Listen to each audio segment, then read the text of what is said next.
Hi, and thank you for joining me for another edition of Rabbi Stein's PPE.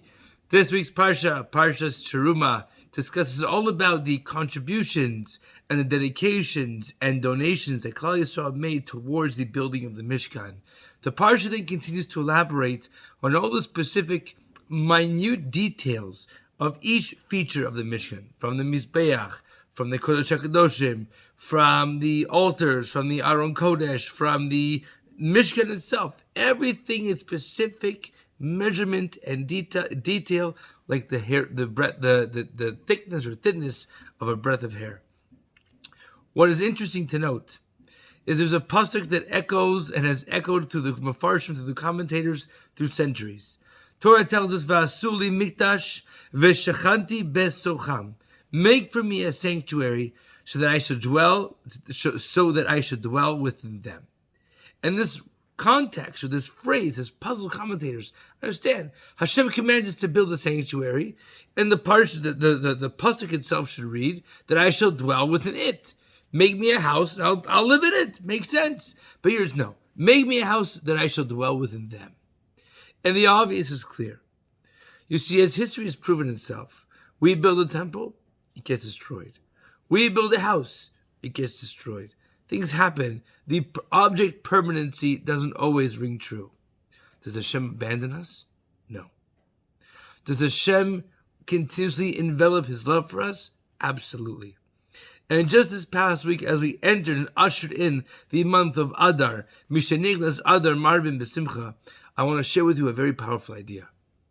We have a custom, a minhag, to wear masks and dress up on Purim. And Baruch Hashem, it's not like the same kind of dressing up as you see on another holiday that happens in the end of the fall season. But instead, there's no scary characters, there's no gore or morbid kind of themes. It's happiness. And we dress up and disguise ourselves with a character that hopefully represents happiness. Why the dress up? Why the mask? So in Hebrew, a mask is a masecha. It's to hide, it's to envelop something. But it's not to cover up. It's to hide the identity, to allow us to express ourselves in a way that we couldn't. Just this past week, I shared the idea, if you go to a baseball game or a Blue Jay game or basketball, whatever it is, you see a mascot. The mascot acts in a certain way and is very exuberant, very excited, and will get up close and personal and start dancing in the person's face.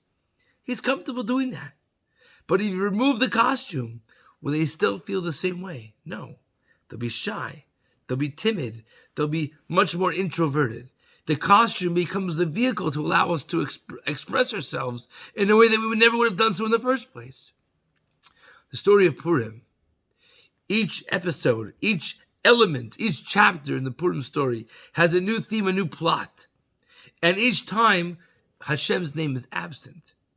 Does that actually mean Hashem is not there? No, the opposite is true. Hashem is there. Hashem is just covered up through this mask, through this costume that's cloaked his identity.